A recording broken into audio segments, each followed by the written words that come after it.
हर हर महादेव सभी को। कैसे हैं आप सभी? उम्मीद करती हूँ सभी स्वस्थ और मस्त होंगे और एकदम मस्त रहने चाहिए सभी। और चलिए आज का रिएक्शन वीडियो करते हैं स्टार्ट। तो आज मैं रिएक्शन देने वाली हूँ अंकल आंटी। रिएक्शन तो क्या, वीडियो समझ लो आप लोग, पर बीच में हो ही जाता है रिएक्शन, फिर एक दो के नाम लेने पड़ते हैं तो रिएक्शन वीडियो बन जाता है। तो जैसा कि आप लोगों ने आंटी जी के भतीजे का वीडियो देखा होगा, अंकल जी को लेके गए थे कोटा दवाइयों के लिए और उनकी तबीयत शायद अभी बिल्कुल फ्रेश नहीं हुए, अभी बिल्कुल सही नहीं है अंकल। और पर चलो एक दिल को तसल्ली है, अब हमें भी, हम लोग भी तो उनको प्यार करते हैं ना। आप भी, आप में से भी बहुत सारे लोग उनको प्यार करते होंगे। तो साथ में चाय भी मैं पी रही हूँ। तो अभी उनको 1 महीने की जो दवाइयां हैं वो दी है अंकल जी को, लेकिन दिल को एक तसल्ली पता किस चीज की है कि अंकल जी के साथ चलो धीरज भैया भी हैं और साथ में मिस्टर पड़ोसी भी वहीं रहते हैं और साथ में अंशु भी है। और अंशु को तो मुझे लगता है कि अब वहीं पे रहना चाहिए। और आप लोग भी बताना कमेंट बॉक्स में, क्या अंशु को वहीं पे रहना चाहिए अंकल आंटी के पास? मुझे तो यही लगता है कि अब ना अंकल आंटी को ना वहीं पे रहना चाहिए, सिर्फ और सिर्फ अंकल आंटी के पास। और चलो उनका दिल कुछ लगा लगा रहेगा। अब थोड़ी सी ना लाइफ बिजी हो जाती है, फिर बोल चाल के लिए हो जाता है सब कुछ। और रही सपना की बात, तो सपना को तो कोई लेना देना नहीं है भैया, वो जिए या ना जिए, उसके साथ कुछ भी हो, उसकी वीडियो में सिर्फ एक ही बात होगी, वो आप लोगों ने देखी होगी, प्रॉपर्टी प्रॉपर्टी, सिर्फ प्रॉपर्टी प्रॉपर्टी के सिवा उसकी वीडियो में कोई बात ही नहीं होती। और बहुत सारे लोग बोलते हैं कि भाई अंशु को ही बोलते हैं कि तुम क्यों इस तरह से, भाई तुम्हारा परिवार नहीं है, तुम क्यों दिखाती हो उनको? बहुत सारी बातें अंशु के लिए बोली जाती है, अपना कंटेंट दिखाया करो ये वो। तो देखा जाए तो सपना का भी अपना क्या कंटेंट है, अंकल आंटी का कंटेंट है ना। और जिनकी वजह से वो वायरल हुई वो उनके ही बेटे थे, उनको जन्म देने वाले वही वो माँ बाप थे। ठीक है, उनकी वजह से वायरल हुई, नहीं तो सपना को कोई नहीं जानता था।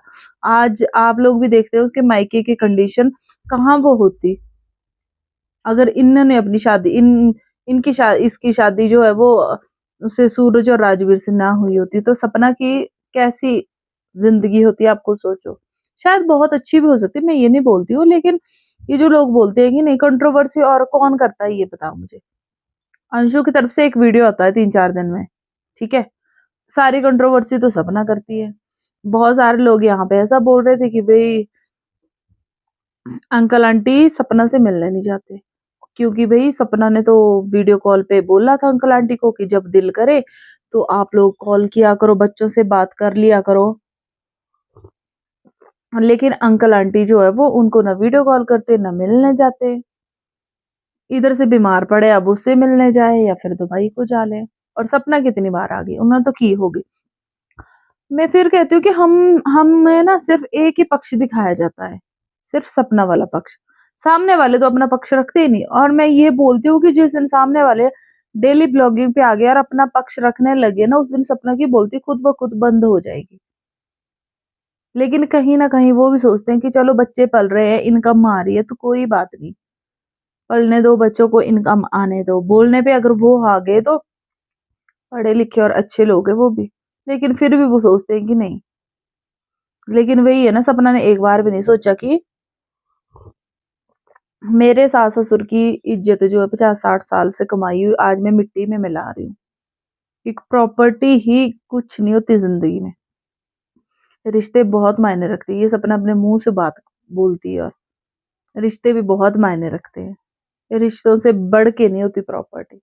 और प्रॉपर्टी कहाँ जानी थी ये बात बताओ आप मुझे, किसको मिलनी? इन्हीं को मिलेगी। अब दिखती बात है, अगर अंशु भाई वहां रहती है, अंशु उनकी बेटी है, रहती कि अंशु उनकी बेटी है, मैं तो उसको नहीं मानती कि उनकी भतीजी है, मैं तो उसको उनकी बेटी ही मानती हूँ। तो भाई बेटी का भी हक है, उन्होंने पाला पोसा है तो उसको देख रेख भी करेगी, तो भाई देंगे वो उसको भी। अगर कोई और उनकी प्रॉपर सेवा करता है, वहीं पे रहता है, उनकी देख रेख करता है, तो भाई उसको भी वो देंगे, क्यों नहीं देंगे? कोई बेला नहीं होता अपने घर से। अब धीरज भैया है तो वो कोई बेला थोड़ी नहीं अपने घर पे, उसको भी 10 काम होते होंगे अपने घर पे, लेकिन अपनी बुआ के कहने से रुकता होगा। और रही कि भाई सपना हर ब्लॉग में यही तो बोलती है कि भाई वो मायके वाले खाने के लिए है, ऐसा है वैसा है। तो बहन जैसे तुम्हारे मायके वाले रहते हैं ना तुम्हारे पास, वैसे ही वो भी आते हैं हेल्प करने। लड़कियों का सिर्फ एक मायका ही होता है, वो कहते हैं ससुराल वाले की साइड से। तो ससुराल वाले साइड तो फिर अब क्या बोलूं मैं, रहने दो इस बात को तो। साथ ही साथ मेरी चाय भी चल रही है। बाकी भगवान से एक ही दुआ करेंगे कि अंकल जी जल्दी से जल्दी ठीक हो जाएं और अंशु वहां पे रहे।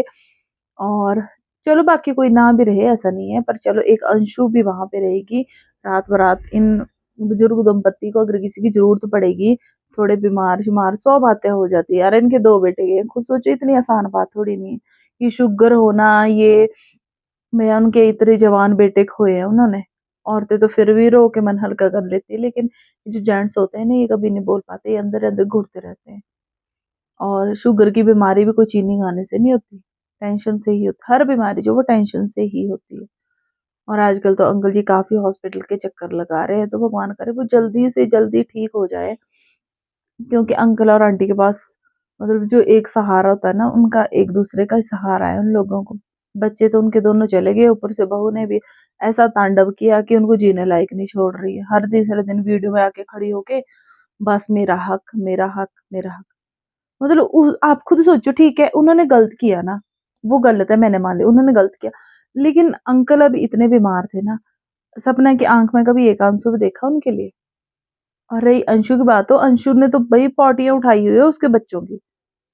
अंशु के लिए उसने कुछ नहीं किया। मैं फिर भी बोलती हूँ क्या प्रॉपर्टी कहीं पे खड़ी कर दी है कि बोलती रहती है हर वीडियो, मैंने अंशु के लिए बहुत किया, मैंने अंशु के लिए बहुत किया। क्या किया तुमने?